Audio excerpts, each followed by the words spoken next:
All right, today we are putting two absolute giants of your household under the microscope. We're talking Kimberly-Clark, the folks behind Huggies and Kleenex, and Church Dwight, the company that gives us Arm & Hammer and OxyClean. Now, you might look at these and think, oh, those are the safe, kind of boring, recession-proof stocks.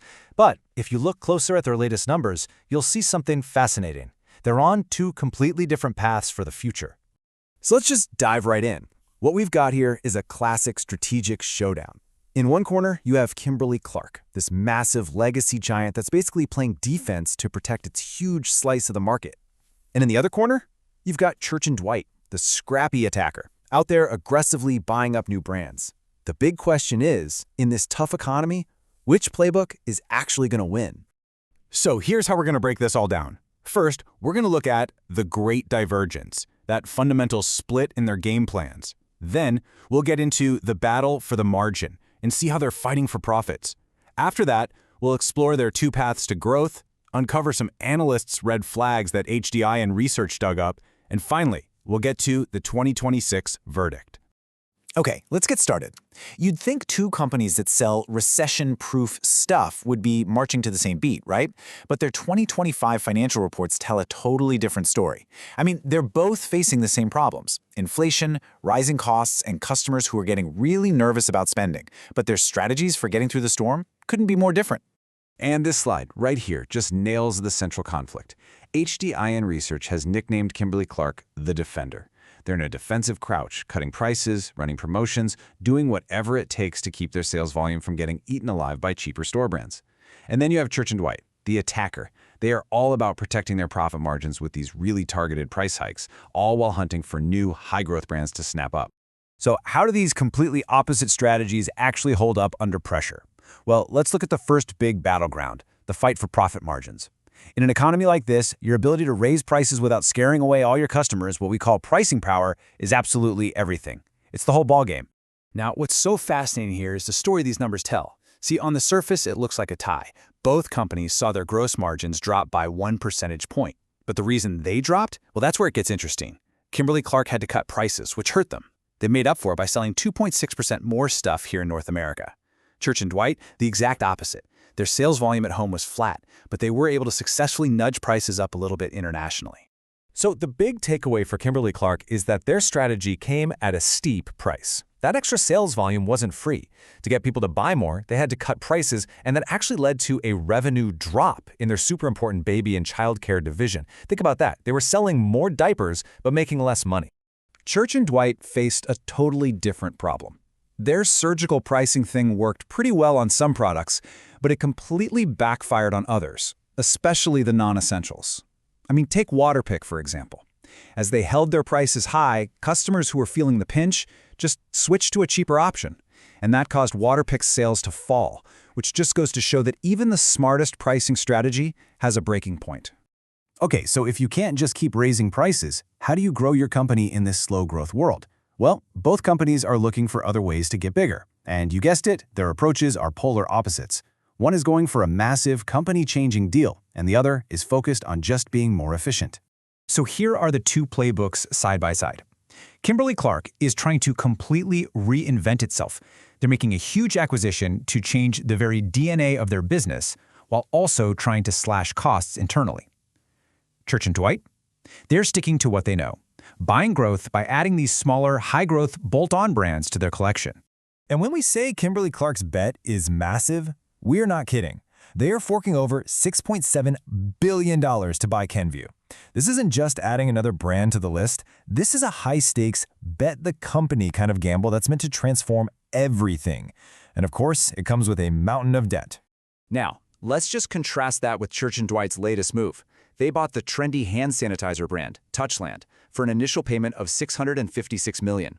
Now, that's still a ton of money, don't get me wrong, but it's a much more targeted, surgical strike. It's not a company-wide transformation, and it just perfectly highlights the huge difference in philosophy and risk between these two companies. Okay, so this all seems pretty clear on the surface, but this is where it gets juicy. When the analysts at HDIN Research really started digging into the fine print of the 10K filings, they found some potential landmines for both companies. You know, the kind of red flags that you're never going to see in the headlines? The first red flag is waving right over Kimberly-Clark. To make sure they hit their profit targets for 2025, they slashed their advertising budget by nearly $102 million.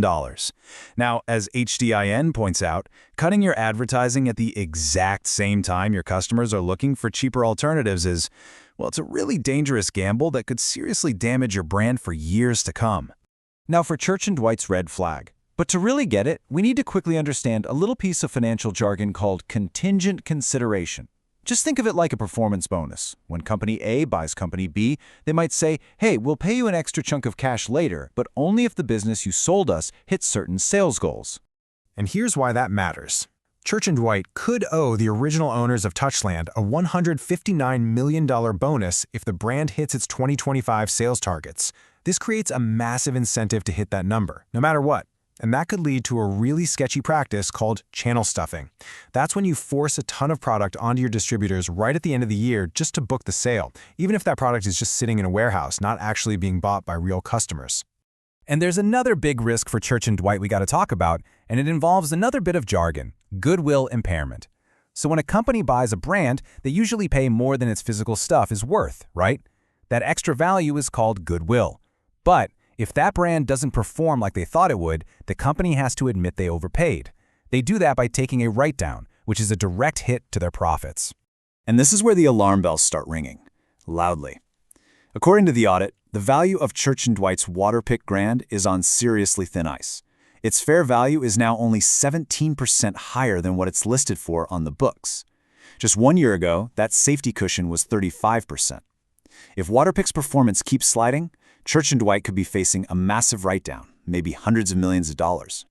All right, so after digging through all the strategies, the margins, the growth plans, and all these hidden risks, where do we land?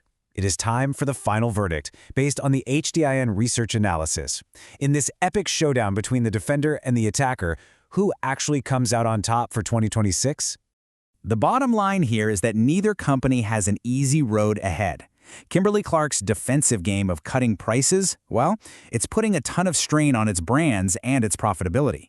And on the flip side, Church Dwight's aggressive shopping spree has loaded up its balance sheet with some pretty serious financial risks.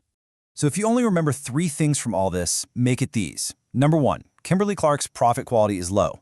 Their 2025 numbers only looked okay because they cut costs and ads, not because the business got stronger.